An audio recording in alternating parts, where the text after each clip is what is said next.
BBC Urdu کے programme سیربین میں خوش آمدید. ہمارے لندن اسٹوڈیو سے میں ہوں شفیع نقی جامعی. پاکستانی انتخابات میں عمران خان کی تحریک انصاف کو بظاہر برتری حاصل ہے. مسلم لیگ نون اور پیپلز پارٹی کی جانب سے دھاندلی اور نتائج بدلنے کے الزامات لگے ہیں. سندھ میں پیپلز پارٹی نے میدان مارا. پنجاب میں صورتحال غیر واضح. KPK میں PTI پہلے سے زیادہ مضبوط اور بلوچستان میں BAP کی اکثریت. الیکشن تو ختم، لیکن آنے والی حکومت کی شکل کیسی ہوگی اور اس کو کن چیلنجز کا سامنا ہوگا؟ پاکستان تحریک انصاف کے سربراہ عمران خان نے عام انتخابات میں فتح حاصل کرنے کا دعویٰ کیا ہے. انہوں نے چند گھنٹے پہلے اپنے خطاب میں کہا کہ وہ پاکستان کو مدینے کی اسلامی فلاحی ریاست کی مانند بنانا چاہتے ہیں، لیکن گزشتہ روز کی پولنگ اور نتائج میں غیر معمولی تاخیر کی وجہ سے دیگر بڑی جماعتوں نے نتائج بدلنے کے الزامات لگائے ہیں. پولنگ کے اختتام کے 24 گھنٹے بعد بھی الیکشن کمیشن آف پاکستان قومی اسمبلی کے محض 1/4 نتائج کا اعلان کر پایا. الیکشن کمیشن کے جاری کردہ سرکاری نتائج کے مطابق تحریک انصاف نے اب سے کچھ دیر پہلے تک 54 نشستیں حاصل کی تھیں. مسلم لیگ نون کو تقریباً 20 نشستیں ملی تھیں اور پاکستان پیپلز پارٹی پارلیمنٹیرینز 13 سیٹوں کے ساتھ تیسرے نمبر پر تھی، جبکہ دیگر جماعتیں اور آزاد امیدوار 9 نشستیں حاصل کر چکے تھے. اور انتخابی قوانین کے مطابق قومی اسمبلی میں اکثریت ثابت کرنے کے لیے عمران خان اور تحریک انصاف کو کم از کم 136 نشستیں درکار ہوں گی. تفصیل کے ساتھ اسلام آباد سے نامہ نگار فرحت جاوید. بنی گالا کی یہ سڑک پاکستان تحریک انصاف کے چیئرمین عمران خان کی رہائش گاہ کو جاتی ہے، جہاں قانون نافذ کرنے والے اداروں نے آج سیکیورٹی کے غیر معمولی انتظامات کر رکھے ہیں. یہاں کارکنوں کی بھی ایک بڑی تعداد جمع ہے. واضح رہے کہ الیکشن کمیشن آف پاکستان کے مطابق اب تک سامنے آنے والے نتائج میں عمران خان کی جماعت تحریک انصاف کو برتری حاصل ہے. پاکستان تحریک انصاف کے کارکنوں نے بدھ کی رات گئے نتائج کا انتظار کیے بغیر ہی مختلف علاقوں میں جشن منانا شروع کر دیا تھا. تحریک انصاف کے رہنما نعیم الحق نے پنجاب، خیبر پختونخوا اور مرکز میں حکومت بنانے کا اعلان کیا. اور ہماری گفت و شنید جاری ہے اور انشاءاللہ آپ دیکھیں گے چند دنوں میں مرکز میں تو حکومت انشاءاللہ بن ہی رہی ہے، مگر پنجاب میں بھی ہماری حکومت ہوگی. لیکن انتخابی نتائج کے اعلان میں غیر معمولی تاخیر نے کئی سوالات کو جنم دیا ہے. اس کی وجہ تکنیکی خرابی تھی یا کچھ اور؟ سربراہ الیکشن کمیشن نے رات گئے وضاحت کرتے ہوئے بتایا. اس تاخیر کا سبب کسی حد تک نیا سسٹم ہونے کی وجہ سے RTS کے استعمال میں پیش آنے والی دشواریاں جو کہ ٹیکنیکی نوعیت کی تھیں، اس کے علاوہ موسم کی خراب صورتحال اور اس کے ساتھ ساتھ سیکیورٹی بنیادوں پر تمام پریزائڈنگ افسران کو کانوائی کی صورت میں ریٹرننگ افسران کے دفاتر تک لانے کا طریقہ کار اختیار کیا گیا، جو اس میں تاخیر کا سبب بنا. متعدد سیاسی جماعتوں نے نتائج کے اعلان میں تاخیر پر تحفظات کا اظہار کیا ہے. الیکشن کمیشن اس معاملے میں مکمل طور پر ناکام ہو چکا ہے. ان کی ذمہ داری تھی، ان کی مکمل ذمہ داری تھی، اس میں وہ ناکام ہو گئے ہیں اور یہ پاکستان کے جمہوری جو عمل کو ایک شدید دھچکا لگا. اب تک کے نتائج 2013 کے عام انتخابات کے نتائج سے مکمل طور پر مختلف ہیں. مسلم لیگ نون کی جگہ اب تحریک انصاف نے لے لی ہے. اب سوال یہ ہے کہ تحریک انصاف کتنی مستحکم حکومت بنا پائے گی اور اسے نئی حزب اختلاف سے کن مشکلات کا سامنا ہوگا. فرحت جاوید، BBC نیوز، اسلام آباد.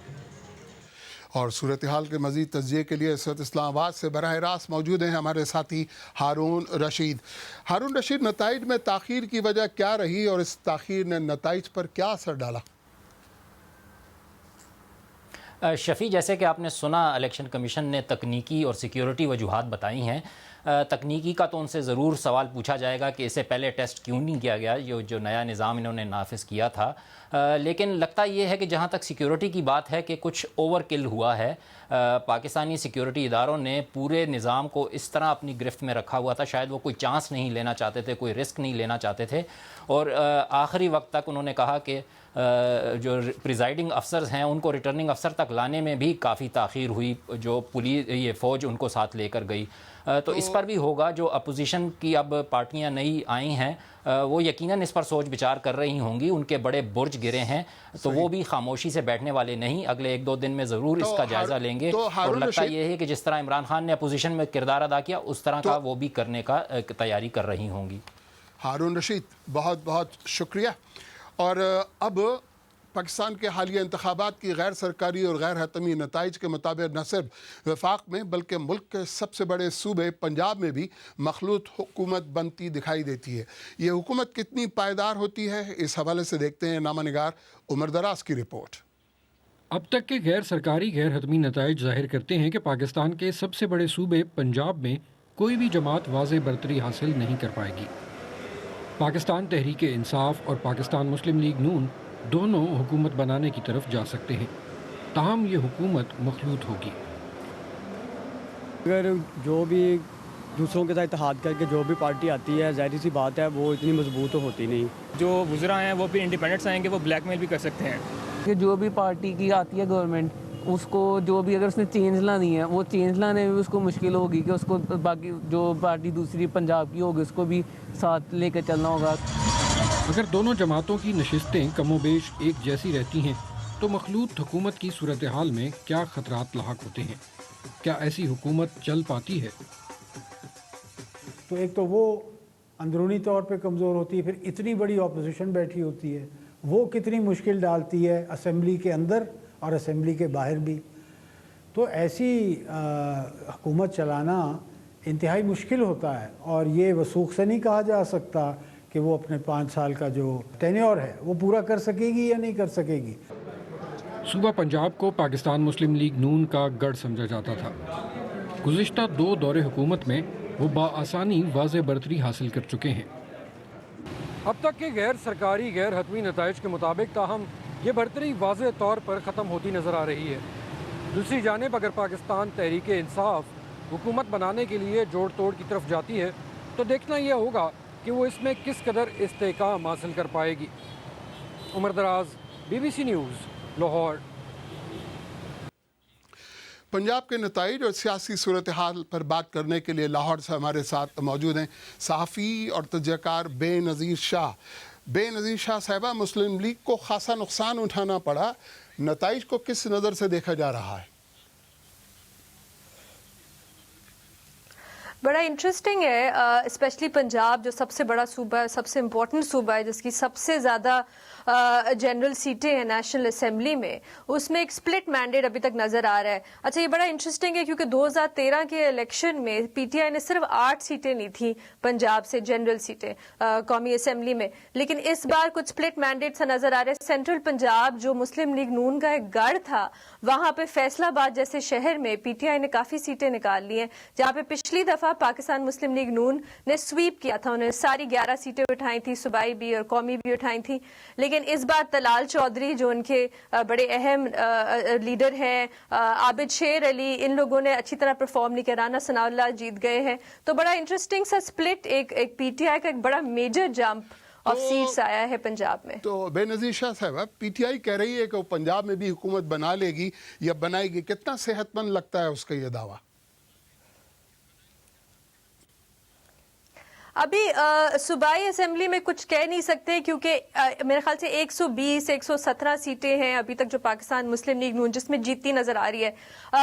پاکستان تحریک انصاف کی بھی کچھ 100 سے زیادہ ہو گئی ہیں. اب جو میجر رول پلے کریں گے وہ انڈیپینڈنٹس ہیں, آپ کے آزاد امیدوار ہیں جو 30 سے زیادہ ابھی تک ہیں. تو وہ ڈیپینڈ کرتا ہے کہ وہ کس طرف جاتے ہیں. اب یہ انٹرسٹنگ ہے کیونکہ شہباز شریف بھی اپنی صوبائی اسمبلی سے جیت گئے ہیں, حمزہ شہباز بھی جیت گئے ہیں, چودھری نثار بھی ابھی جیتے ہیں اپنی, اور علیم خان بھی. تو یہ جو 4 میجر کنٹینڈرز ہیں ان کے بیچ میں سے اب ڈیسائیڈ ہو سکتا ہے کہ اپوزیشن میں پاکستان مسلم لیگ نون بیٹھے گی یا پاکستان تحریک انصاف پہ ہوگی. لیکن بے نظیر شاہ صاحبہ, اس دوران آپ مسلم لیگ اور شریف خاندان کا مستقبل کیا دیکھتی ہیں؟ میرے خیال سے جو ایک بات ہو رہی تھی کہ ان کا بیانیہ جو ہے نواز شریف کا, وہ کیسے پنجاب کرے گی, اس کو رسپونڈ کیسے کرے گی, وہ ہم کچھ بھی نہیں ابھی کہہ سکتے. شہباز شریف ایک پریزیڈنٹ کیسے تھے پاکستان مسلم لیگ نواز کے, یہ بھی ہم کچھ نہیں کہہ سکتے کیونکہ اتنے زیادہ اور فیکٹرز تھے, اتنی اور جس پہ پری پول ریگنگ جو تھی وہ کمپلینٹس آ رہی تھیں ڈفرینٹ پارٹیز سے، وہ اتنا لیول پلینگ فیلڈ تھا ہی نہیں کہ ہم اس کا جائزہ لے سکیں کہ وہ بیانیہ کا کیا رسپانس تھا. لیکن ابھی تک صرف پاکستان مسلم لیگ نواز ہی ہے جس نے مکمل طور پہ مسترد کر دیے ہیں ریزلٹس، اور ان کے ساتھ ابھی کوئی نہیں کھڑا. ابھی میں اعتزاز احسن کا بھی انٹرویو دیکھ رہی تھی تو انہوں نے بڑی اپریشیٹ کی عمران خان کی جو ابھی اسپیچ آئی ہے، تو ابھی ان کے ساتھ ابھی کوئی اپوزیشن میں کھڑا نہیں ہے پارٹی. بے نظیر شاہ صاحبہ بہت بہت شکریہ. BBC اردو کے پروگرام سیربین میں آگے چل کر دیکھیے گا سندھ، خیبر پختونخوا اور بلوچستان میں انتخابی نتائج کا کیا رنگ رہا.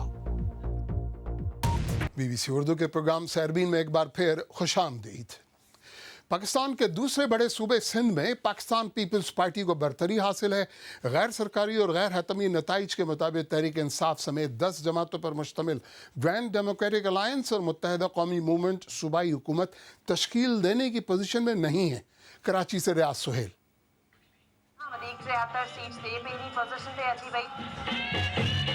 پاکستان پیپلز پارٹی سندھ میں مسلسل تیسری بار کامیابی حاصل کر کے سادی اکثریت کے ساتھ حکومت بنانے کی پوزیشن میں آ گئی ہے. اس بار پاکستان پیپلز پارٹی کا مقابلہ تحریک انصاف اور گرینڈ ڈیموکریٹک الائنس سے تھا. دونوں کراچی کے علاوہ کوئی بڑا سیٹ بیک کرنے میں کامیاب نہیں ہو سکی ہیں، باوجود اس کے کہ سوشل میڈیا اور انتخابی حلقوں میں ایک شدید رد عمل موجود تھا. جو آصف علی زرداری صاحب کے دور کو اس طرح کی سندھ کے لوگوں کی محبت نصیب نہ ہو سکی، جو اب بی بی صاحبہ کے بعد اب بلاول بھٹو زرداری کو نصیب ہوئی ہے، تو میرے خیال میں یہ ایک وہ ہے چیز. باقی وہ جو رد عمل والا معاملہ ہے وہ امیدواروں کے خلاف تھا. جب بلاول نکلے تو لوگ آئے، اس کو ریسپیکٹ کیا. آمریت کا ساتھ دینے والوں کے بارے میں سندھ کے لوگوں کے پاس بہت ہی نیگیٹو ایٹیٹیوڈ ہے. میرے خیال میں اس بات نے اپنا کام دکھایا. سندھ کے دارالحکومت کراچی میں متحدہ قومی موومنٹ 1988 سے لے کر گزشتہ 30 سالوں سے شہر کی سب سے بڑی نمائندہ جماعت کا اعزاز گنوا چکی ہے، اور اب تحریک انصاف شہریوں کی نمائندہ جماعت کے طور پر سامنے آئی ہے. ایم کیو ایم کے وطن سے جنم لینے والی پاک سرزمین پارٹی اور ایم کیو ایم حقیقی بھی قابل ذکر کارکردگی نہیں دکھا سکیں. کچھ چیزیں ایمرج ہوئی ہے شہر میں. ایک تو ڈیلیمیٹیشن، دوسرا ایم کیو ایم کا اپنا اسپلٹ جس کی وجہ سے ماجر ووٹ بڑا پریشان تھا، اور تیسرا جو ایمرجنس ہوا ہے یہ تحریک لبیک پاکستان کا، اس سے بہت بڑا ماجر ووٹ بینک تھا، اس کو بڑا ڈینٹ کیا ہے. ان کو جو ووٹ نہیں پڑا ہے وہ بیسیکلی جو مڈل کلاس یا جو مڈل کلاس آبادی ہے، جیسے نارتھ آباد ہو گیا، گلشن اقبال ہو گیا، پی ٹی آئی نے بڑا سکسیزفلی اس چیز کو ایکسپلائٹ کیا ہے، اور یہ خاص طور پر ایک نیا ووٹ بینک بھی سامنے لایا جو پچھلی بار بھی ان کو پڑا تھا. جماعت اسلامی اور جے یو آئی پر مشتمل متحدہ مجلس عمل بھی کراچی کے شہریوں کے پاس جگہ نہیں بنا سکی ہیں، جبکہ رائے حق پارٹی اور سنی تحریک بھی بڑے پیمانے پر ووٹروں کی توجہ حاصل نہیں کر سکیں. ریاض سہیل، BBC نیوز، کراچی. پاکستان میں انتخابات کے بارے میں ہماری خصوصی کوریج اور لائیوز کے لیے ہمارے فیس بک صفحے پر آئیے. پتہ ہے facebook.com/BBC اردو. اپنے فیس بک لائیوز میں آپ کو نتائج سے باخبر رکھنے کے علاوہ حالات کا تجزیہ بھی کریں گے. اس کے علاوہ وقفے سے ملک بھر سے تازہ ترین ویڈیوز اور تصاویر بھی پوسٹ کریں گے. ہمارے فیس بک پیج کو لائک کرنا نہ بھولیے گا. اور اب چلتے ہیں صوبہ خیبر پختونخوا، جہاں سندھ میں پیپلز پارٹی کی طرح ایک جماعت پاکستان تحریک انصاف واضح اکثریت حاصل کرنے میں کامیاب رہی ہے. تفصیل کے ساتھ پشاور سے عزیز اللہ خان. خیبر پختونخوا کی تاریخ میں یہ شاید پہلا موقع ہے کہ کسی ایک سیاسی جماعت کو دوسری مرتبہ منتخب کر دیا گیا ہو، اور دوسری بڑی وجہ یہ بھی ہے کہ کسی ایک سیاسی جماعت کو اتنی بڑی اکثریت کے ساتھ منتخب کیا گیا ہو. پاکستان تحریک انصاف اس وقت خیبر پختونخوا میں ایک اکثریتی جماعت کے طور پر ابھری ہے، اور حکومت سازی میں شاید انہیں کسی دوسری جماعت سے اب اتحاد کی ضرورت بھی نہ پڑے. آج یہاں موڈ قدرے چینج رہا. کل تک انتخابی مہم تھی تو آج حکومت سازی کی باتیں ہو رہی ہیں، اور یہاں پر کئی قائدین حکومت سازی میں متحرک بھی نظر آتے ہیں. خیبر پختونخوا میں آج کہیں خوشی تھی، کہیں غم اور کہیں غصہ بھی پایا جاتا رہا. تحریک انصاف کے جو کارکن تھے وہ خوشیاں منا رہے تھے، جبکہ بعض مقامات پر غم تھا، اور غصہ وہاں پر جہاں بڑے سیاسی قائدین کو شکست کا سامنا کرنا پڑا. ان میں مولانا فضل الرحمان، سراج الحق، اسفندیار ولی اور دیگر شامل ہیں. شہباز شریف اور اس کے علاوہ بلاول بھٹو بھی یہاں کامیاب نہیں ہو سکے. یہ تھے پشاور سے عزیز اللہ خان. اور رقبے کے اعتبار سے سب سے بڑے صوبے بلوچستان میں سیاسی مارکا کیسا رہا، اس پر بات کرنے کے لیے کراچی سے موجود ہیں ہماری نامہ نگار سحر بلوچ، جو انتخابی مہم کے دوران بلوچستان سے رپورٹنگ کرتی رہی ہیں. سحر بلوچ، بلوچستان سے کیا نتائج آئے ہیں؟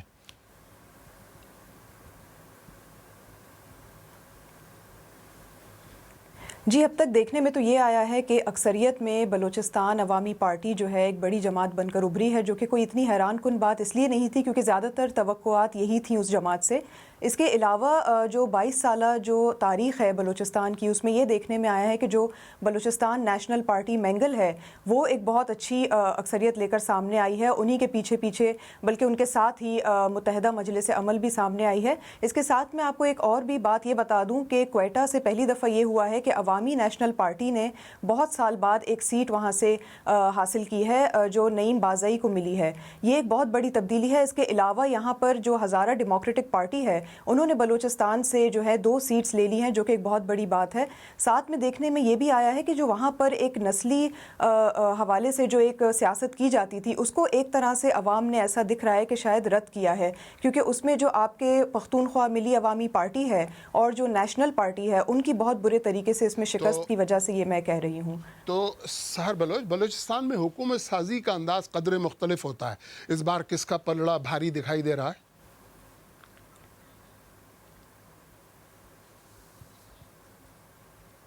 جی، اس دفعہ ویسے تو جو توقعات کے مطابق آپ کی بلوچستان عوامی پارٹی ہے اس کا پلڑا کافی بھاری دکھ رہا ہے، کیونکہ ان کے ساتھ ہو سکتا ہے جو ابھی تک کے تجزیات ہیں اس کے حوالے سے یہ سامنے آ رہا ہے کہ جو متحدہ مجلس عمل ہے یا تو وہ ان کے ساتھ جو ہے وہاں پر ایک حکومت بنانے کی کوشش کر سکتی ہے، جو کہ آلریڈی وہاں پر ایک تگ و دو شروع ہو چکی ہے. اس کے ساتھ جو بلوچستان عوامی پارٹی ہے ان کی جو زیادہ تر جو مینٹل اور آئیڈیولوجیکل جو انڈرسٹینڈنگ ہے وہ اس وقت پاکستان تحریک انصاف کے ساتھ بھی ہے.